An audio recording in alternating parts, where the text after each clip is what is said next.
to Suits and Sneakers, a series featuring sage advice and candid conversations with seasoned leaders from diverse backgrounds and styles. I'm your host, Carrie Tuttle. With my guests, we deep dive into the areas of team engagement, motivation, and effective performance management. Get ready to be inspired and transform your approach to leadership. Please like, subscribe, or follow to be notified when episodes are released. Let's get started. My guest today is Thrall, an executive coach and culture strategist with more than 20 years of executive leadership experience across multiple industries, ranging from biotech to consumer goods. As former vice president of sales, operations, and culture, she delivered double-digit annual revenue growth while building high-performing, value-based teams. Some of the brands she's worked with include Thermo Fisher Scientific, Fluevog Shoes, Blinds Galore, and Maraval Life Sciences. Through her firm, Karen has coached more than 150 executives and partnered with over 60 organizations, including Fortune 500 companies. Many clients stay with her for years based on the trust built and results achieved. What began as a workshop in 2004 evolved into her debut book, Don't Lose Your Shit at Work. Karen, welcome to Suits and Sneakers. So good to see you. Well, thank you. And I love the title of your book. I mean, it's kind of like a no BS statement right there. Why don't you give us some background? What was the inspiration for writing that book? Okay, there's a few. During COVID, I had two business coaches that I was working with. And because times were tough, business was slowing down, what do I do? And as they're working through the services I offer, my business model, I said to them, I go, people, in my industry, they all write books. They all are published authors. I need to write a book. I know I need to write a book. And they said, your business is slow right now. Write the damn book. Like, you have no excuse but to write this book. And then I was telling about this workshop that I created back in 2004. And it's one of the strongest workshops I do. It has the results are consistently very high. So I'm telling them all about this workshop, and they went, there's your book.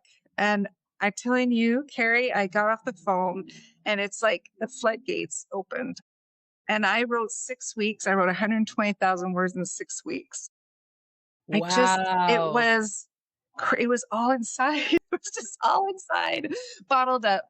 But the book is actually only 50,000 words. So it took me like 4 years to edit it. And it's 4 things. It's my personal story with anger and emotions. And especially as an executive, as a leader, trying to manage my emotions. I wasn't successful all the time. And what would happen is I would catch people off guard. So I go 0 to 100 out of the blue, because most of the time I'm sparkly, I'm nice, I'm funny, I'm happy, I'm whatever. But in these moments, my blood started boiling. I go from 0 to 100. And that's what people remember.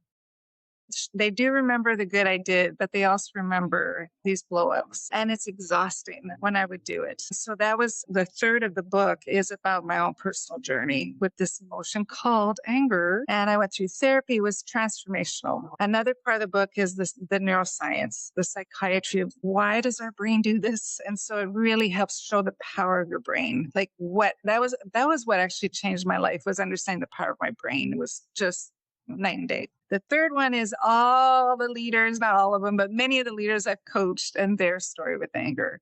And so the whole book is ranges of all these emotions. It's all anger, but it looks different. And so I tried to capture as many different forms of anger so that when you read it, one chapter will be like, that's me. You may not understand someone who blows up, but maybe you understand the person who never says anything and holds it in.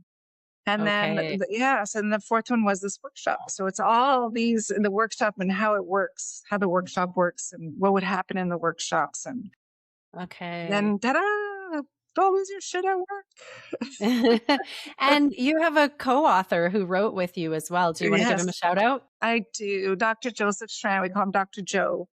So Dr. Joe has a book called, he's got 6 books behind this one. So he's a 6-book author. He is a psychiatrist. He's a lecturer at Harvard Medical School. He has his own talk show. He's an executive director and runs a theater for youth who are overcoming addiction. He is a chief medical officer at Riverside Community Health.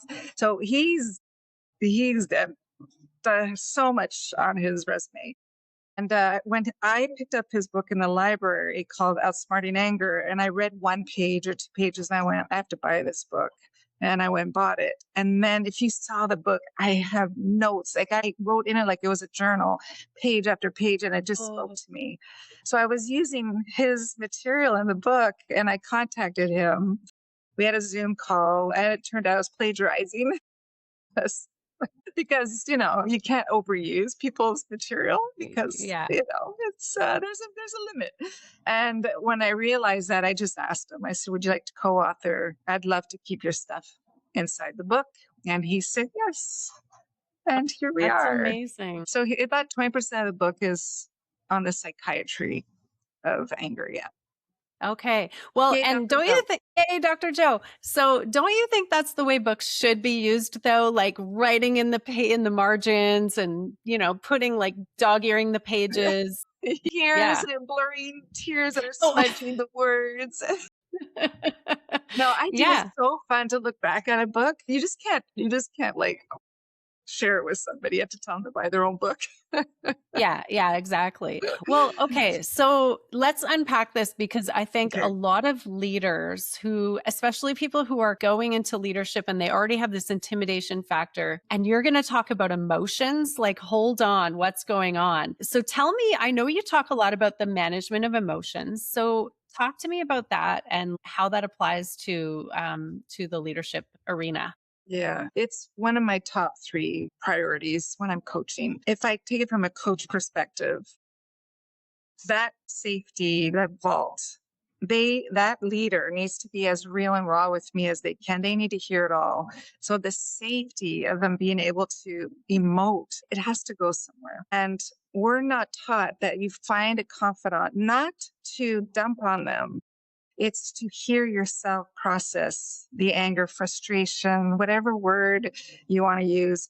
So number 1, it starts there. It's the safe place to go, I need to talk this out. I'm furious. I'm upset. I'm unsettled. Then the magic starts. And I didn't know this. I wish I knew this. It's so easy. The magic starts because you can only do that for so long. 9 times out of 10, 45 minutes into it, there's a calmness that starts to return. And all of a sudden, what do you do now? And as a coach, I'm going to get you into thinking, reasoning, logic, action, confidence, boldness, wisdom, insight. And when they start shifting and they use all that emotion and they start to think with it, because anger is wisdom. It's just messy wisdom. So when someone's angry, the first thing I say is, what is the wisdom that your anger is trying to tell you? And that's empowering. My anger is wise? Nobody says that. And it's like, no, your anger, what is your anger trying to tell you? And then it's watching the light come on, the calmness return, the values, the perspective. Maybe they didn't, maybe they misunderstood. And then what are you going to do about it? Because you can't just process anger. You have to voice it. And when you can find the courage to voice it and you love the way you talk, this is what changed in me. I started liking me. When I was angry, I was like, I like me. I sounded so calm and kind. And it was wonderful because I learned how to use anger and you put into a voice. And people appreciate that. So that's where I would start with people in leadership. Yeah. Well, and it's almost like that angry version of yourself is a different person, right? It's like, that's like, you can personify it like a character. And then it's not, you don't have to get too wrapped up in it because it's like, it's this other part over here. Yeah. The way I describe it's like Cupid. It's like whatever Cupid would be for anger. And it comes at you, boom. And I think it rises up and then you go irrational, or it rises up and then you shut down, or it's the whole fight, flight, freeze.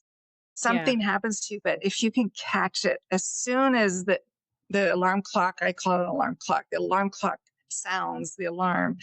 What alert, alert, alert. Why am I angry? Think, think, think. Why is this upsetting me? And then you start to calm yourself down and come up with your voice. Yeah. Yeah. So when you were talking earlier, you said that you wish you knew this before about when you talk about it, Mhm. it shifts. Yeah. So how would that have changed things for Oh you my when you were gosh. in leadership? So much. So much. It would have changed so much. So one thing you said, you asked the question, like, what's the advice you give your younger you? And I don't know if I'm jumping ahead here. Yes, you are, but that's Oopsie. okay. We can talk about it now. um, think before you speak is what I had to learn. Mm, Think before you speak. Take a moment. And when I'm coaching leaders, that rehearsal with me, that's a rehearsal. Now, mhm, is that how you want to sound? No. Well, how do you want to sound? What would you say if you could say it like you can knock it out of the park? Can I say this? Of course you can say that. Sometimes they need permission to say something because they feel bad for saying it. Do you want that kind of energy? In which I'd love to put a pin in about energy. That whole thing of rehearsing, if I could have taught my younger self to think before I speak, mhm. game changer. Not everything is important, but not everything's urgent. Even though all the emotions are rising up inside me, it's still not, I don't need to say anything. I can still let it all rise up and not say a word until all the levels come back down again. And then I speak. That would have changed a lot. I could have avoided a lot of messes if I did Yeah. that.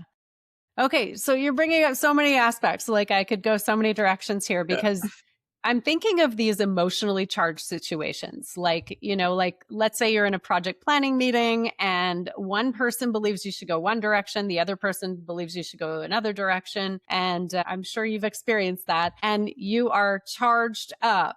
How do you can't rehearse it before you say something. You can't, like, how do you effectively manage emotions in that emotionally charged situation?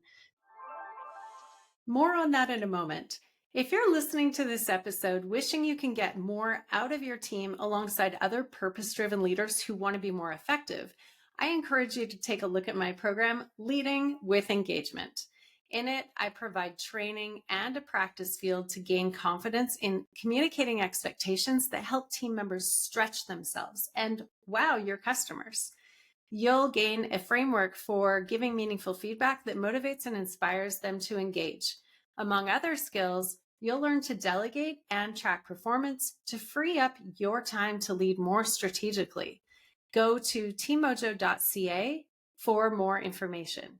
Now, back to the episode. How do you effectively manage emotions in that emotionally charged situation so that you don't unintentionally damage a relationship, damage reputation, or derail a project? Yes. Okay. And I have an example that Awesome. this happened in. When we're confident in our idea and our decision, and we really think it's a good decision, it's a good thought, it's a good contribution to the project, we stay in it. And what happens is, as soon as somebody rises up and goes, "No, I don't like it. That's not going to work." Well, what do you mean? How could how can you even think that way? Whatever that is, we feel threatened. We go straight into like, they're threatening me, they're challenging my intelligence, they're questioning my expertise. And as soon as we go into defense, we're not going to show up. And so what happens is we then participate in something that we were just supposed to observe. If you can stay confident, and I know we're talking theory, but let me explain this in a practical way. If you can stay confident in your voice, oh my gosh, changes everything. I'm even confident where you're open to hearing other people's idea, but you're still confident in your voice. And I think what's happening in the professional world is we're losing our voice. We're losing the confidence on how just to speak up, how to ask questions, how to engage, how to debate. We're losing that skill set.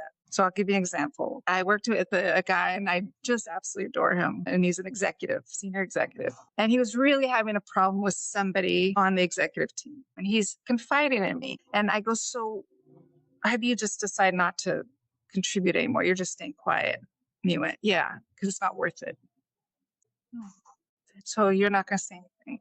So you're going to punish the room with silence. And he went, oh.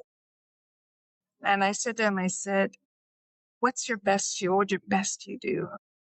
What's the absolute best you? Would your best you stay quiet, or would your best you continue standing strong in your power, staying strong in your confidence, and allowing this conversation to be? And he went, oh.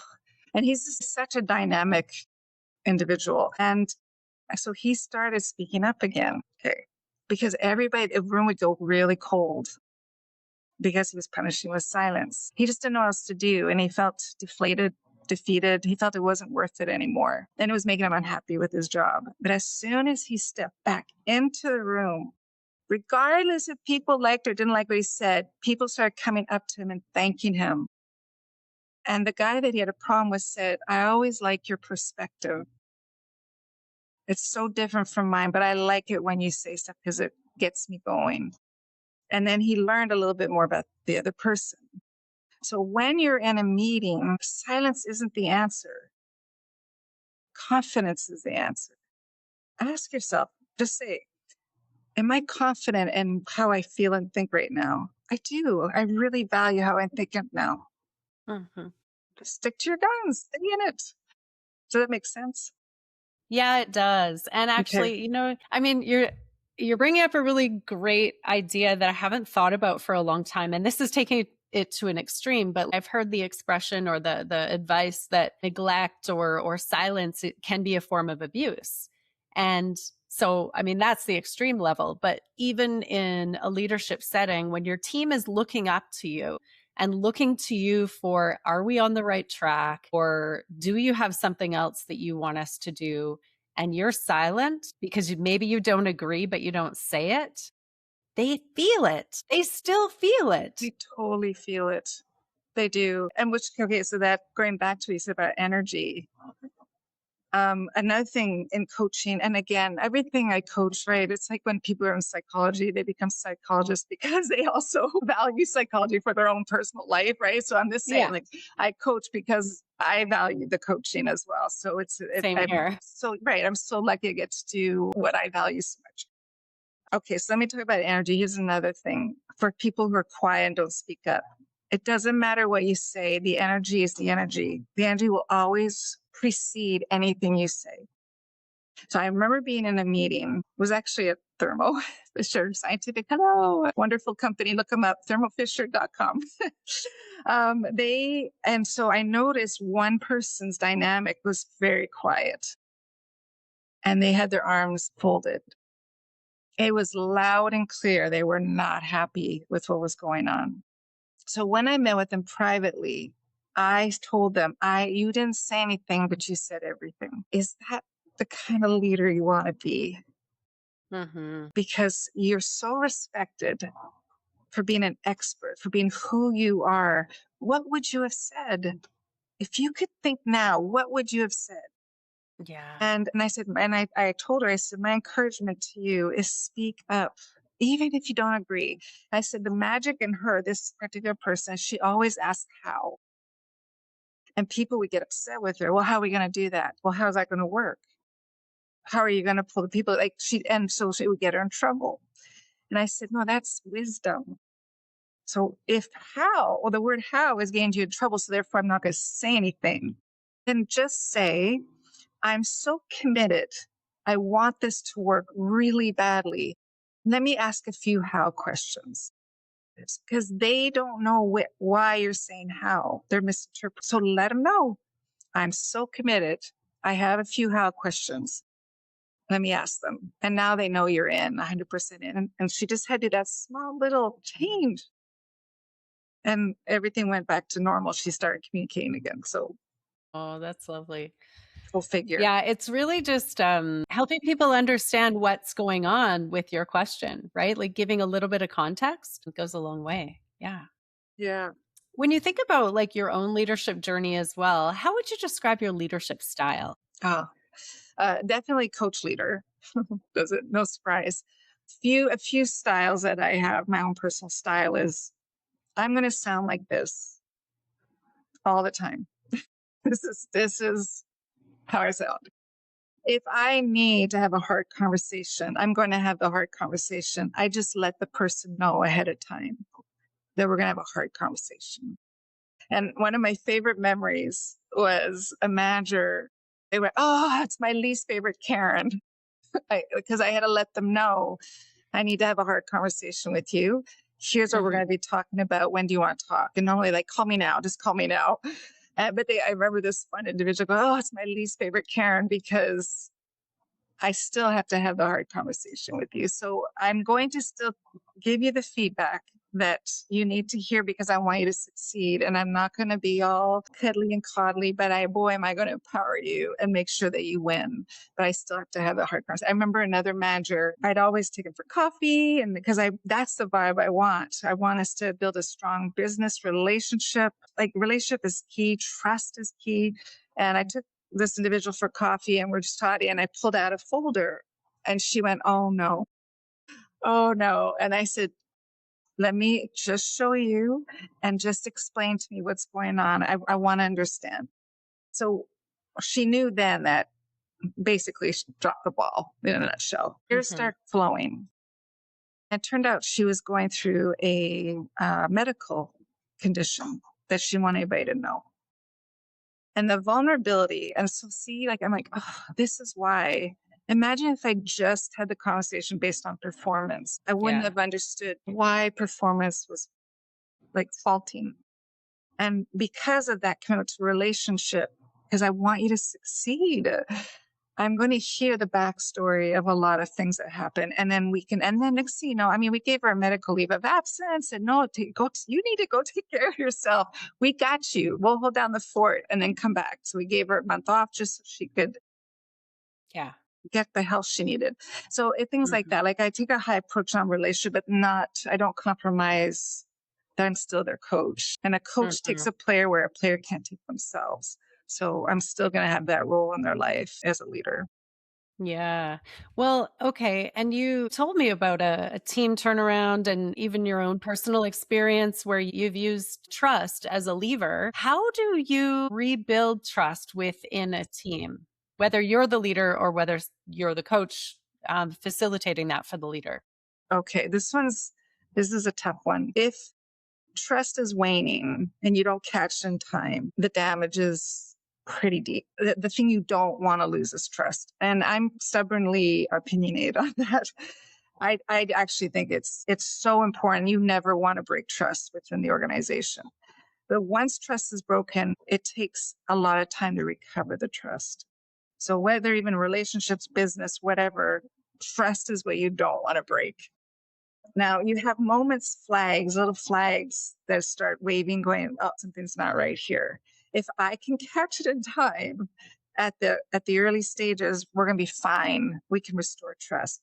But I have gone into companies where trust was so fragmented. I was really concerned. I wasn't sure if everybody wanted to invest in the recovery of trust. Yeah. What are some of those flags that leaders can watch for in their own team to know, like, especially if you take on a new team, let's say you become a leader of a team of people who you didn't necessarily work with before, and you don't know, you're trying to figure out if they do trust you or if they trust each other and what's going on. What are some of those flags to say that maybe trust isn't quite there? Okay. The first thing I would say, one is, as a leader, you don't give trust away. You earn it. They have to earn your trust. So to just, oh, I hired you. You've got a great job description. You fit this role perfectly. I trust you, run. No. You don't trust them because trust is earned. And I think one of the biggest mistakes leaders do is they give it away freely and then they're disappointed, or then they become suspicious, or then things don't work. The same with employees to a boss. You don't trust them. They earn your trust as an employee. So that frees up so much pressure because then you're not embellishing trust or making trust bigger than it is. It's a journey. And if you're there a long time, and the foundation, you're just building a foundation of trust. First thing you want to do. The second thing, what your question was, what do you do if you get a team? How do you build the trust? Was that your question? Yeah. Well, what are the flags to look for Okay. to know that you're not Yes. there? Because it's not my first rodeo, what I've learned quickly is gossip and behind closed doors conversations. So when your team is starting to have whispers, you're going to need to retrain them on transparency and communication, forgiveness, and rebuilding confidence in each other. One of the things that's happening in remote work is the secret to having a remote team is connection. Human connection. If you can maintain human connection with your team, you're going to have a really healthy remote team. What happens that never happened in the boardroom, never, is you didn't text another person across from you at the table about somebody else in the boardroom. You never did that. But here in remote work, I can have a private chat with you about somebody talking. You just never did that. You couldn't.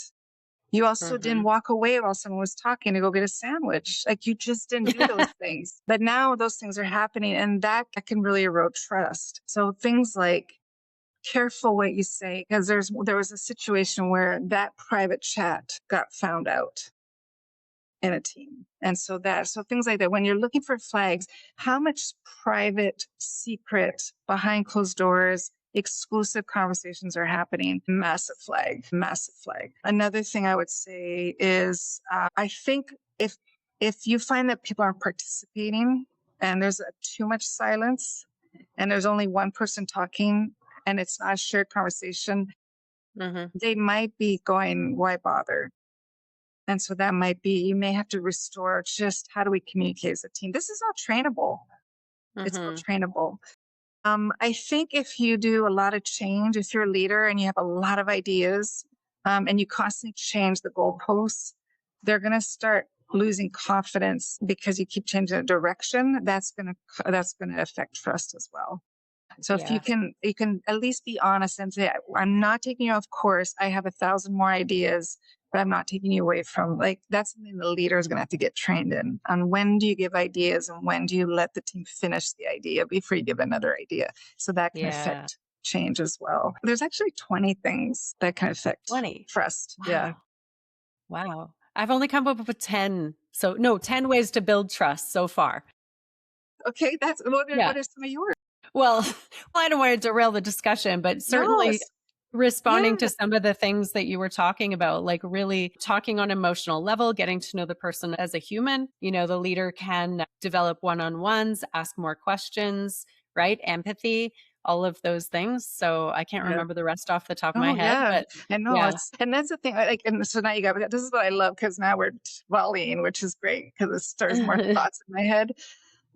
One of the things I do is I ask people, there was one team in particular and I went, oh no, it was pretty fragmented and it didn't fully recover. And usually people leave and the team doesn't stay as one team, things like that. And I said, do you trust that, for example, I'd say to Carrie, do you trust that I'm for you?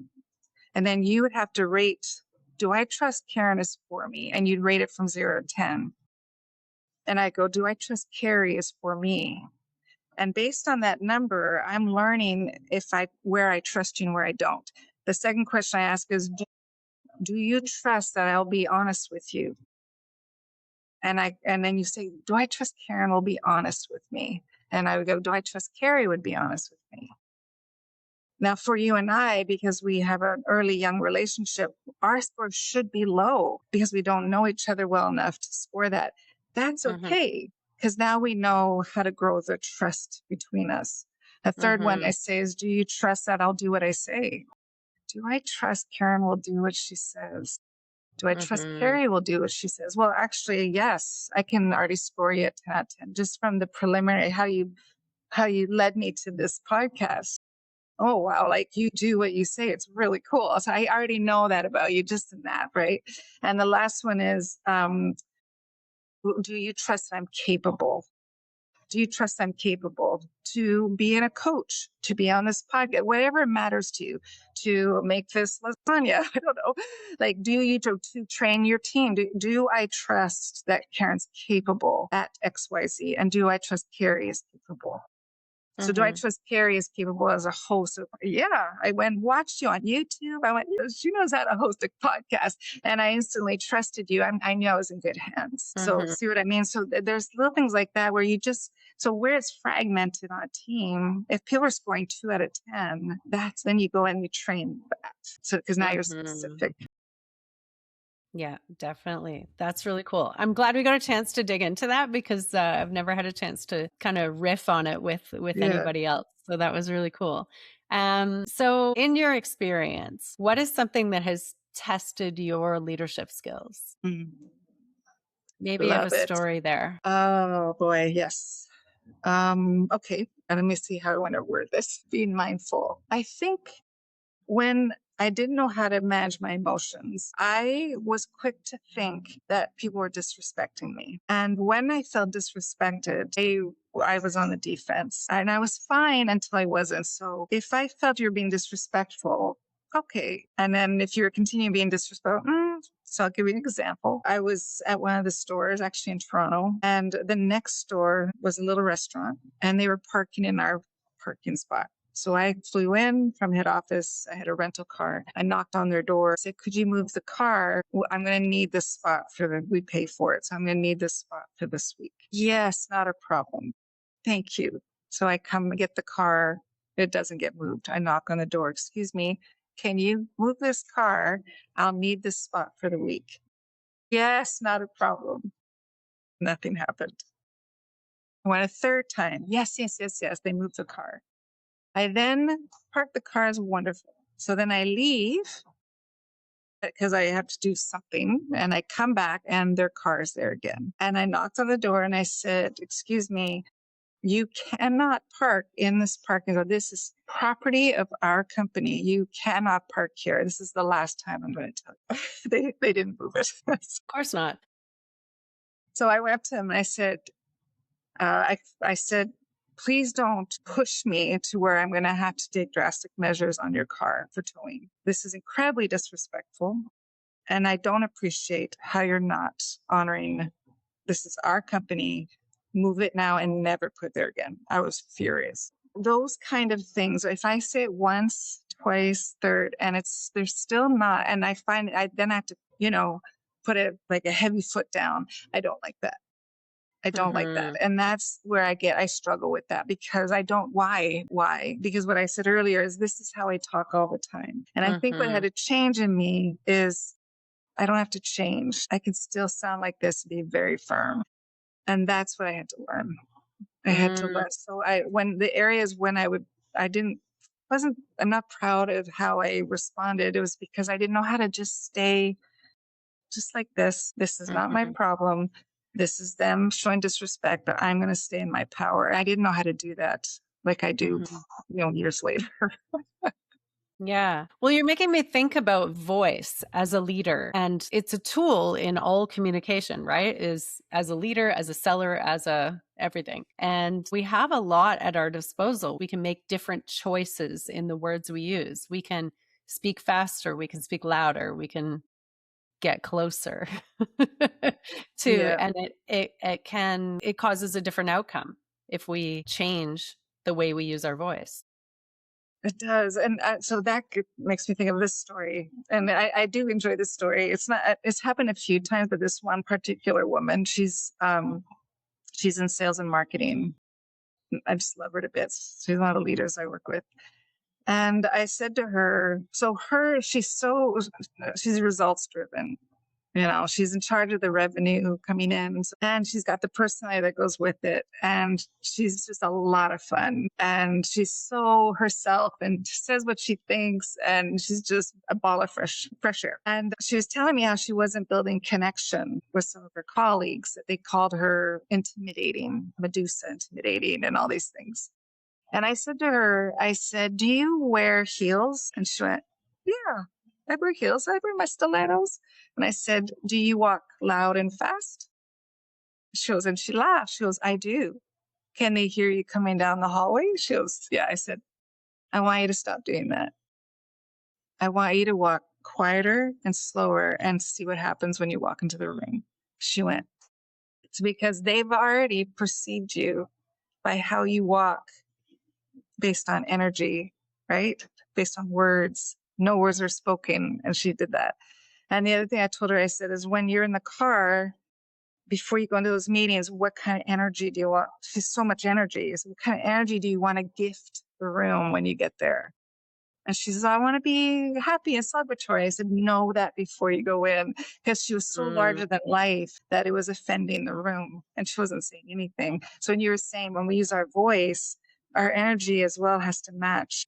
Yeah. Sometimes, what did I say? I just said, go give me a glass of water. No, you didn't. You went, go give me a glass of water.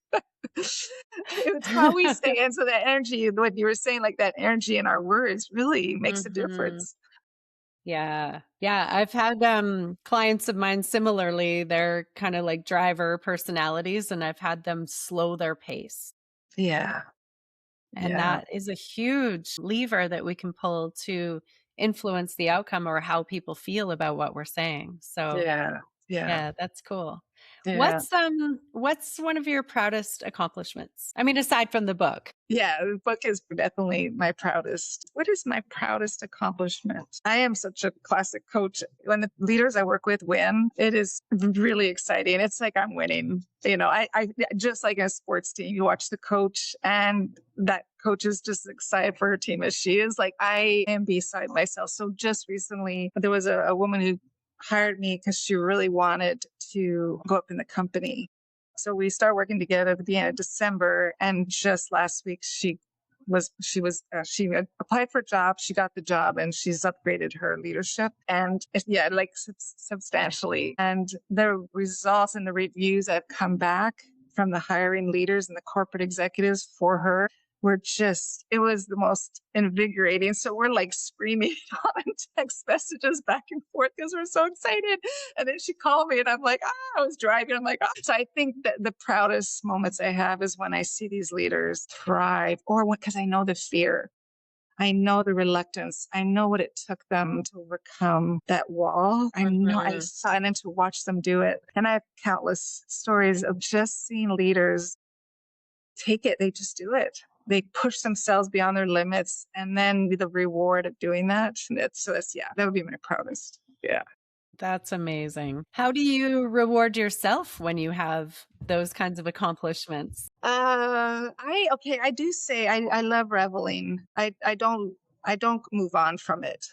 I sit in it for quite a while because it's oxygen for me. It's gasoline. It's the wind in my sail. And so I don't want to lose sight of, it was such an important moment.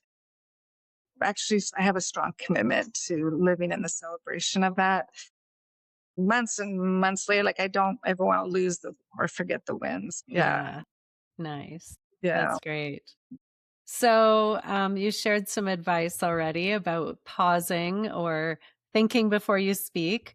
What other advice would you give to your younger self?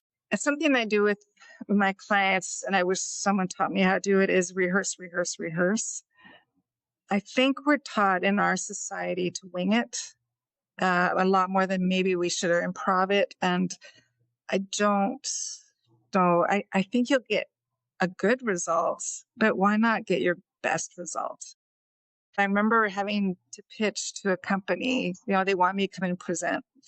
And I went, all right, I have 1 minute. I have 1 minute to win this team over. And so I rehearsed and I rehearsed and I rehearsed. And it was 3 minutes, 4 minutes. I was like, no, it has to be 1 minute. And I rehearsed and I rehearsed. I'm driving, I'm rehearsing.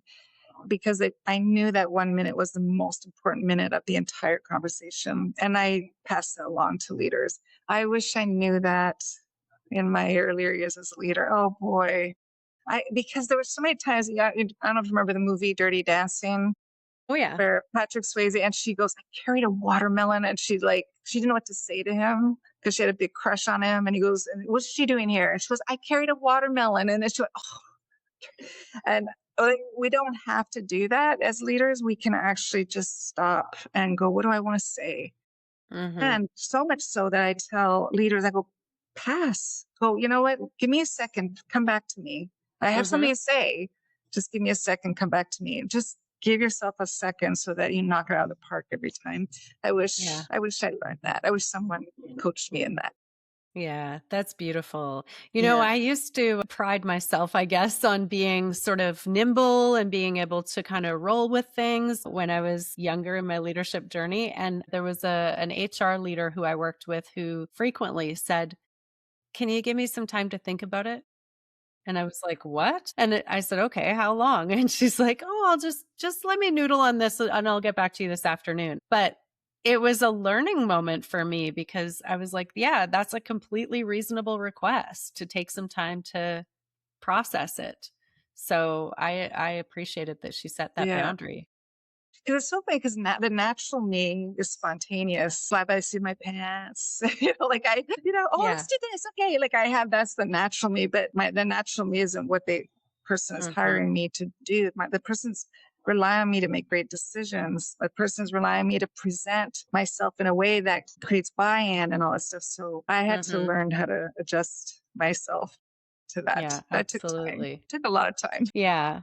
I'm curious what leadership experts or like in where you find inspiration and who you follow. Yeah. Kim Scott, 100% Radical Candor. RadicalCandor.com. Really good Yeah. book. So I would put her. And then I have a community of leaders that I adore. And we really, we're just, they're my wolf pack. And that's where I find a lot of my inspiration because I respect them so much. I love Mhm. them.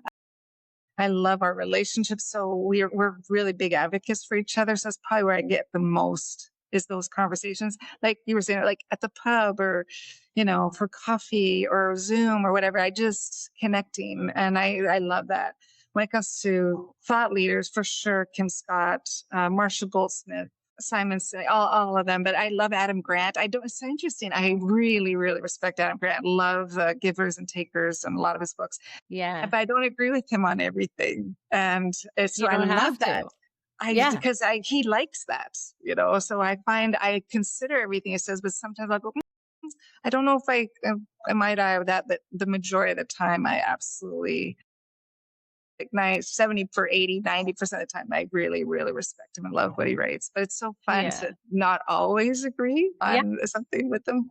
So that's the psychologist in him, I think. Well, yeah, absolutely. Like I would want if people listen to this and on Yes. one of my shows they don't agree with something, I want them to comment. I want to create engagement and start a debate. That sounds like a lot of fun. Yeah, it does. It Yeah. does. Yeah. Awesome. Well, Karen, thank you so much for everything you shared. I really appreciate it. All the best on the book. How do people find you if they want to reach out? My name, KarenThrall.com. Okay, perfect. We're That's going the to share easiest. that. Yeah, we'll share that in the show notes. Thank you so much again for being here. So great. Thank you. We're glad you joined us for Suits and Sneakers. If you want to be an expert guest, look for the link in the show notes. Don't forget to follow or subscribe to be notified of future episodes.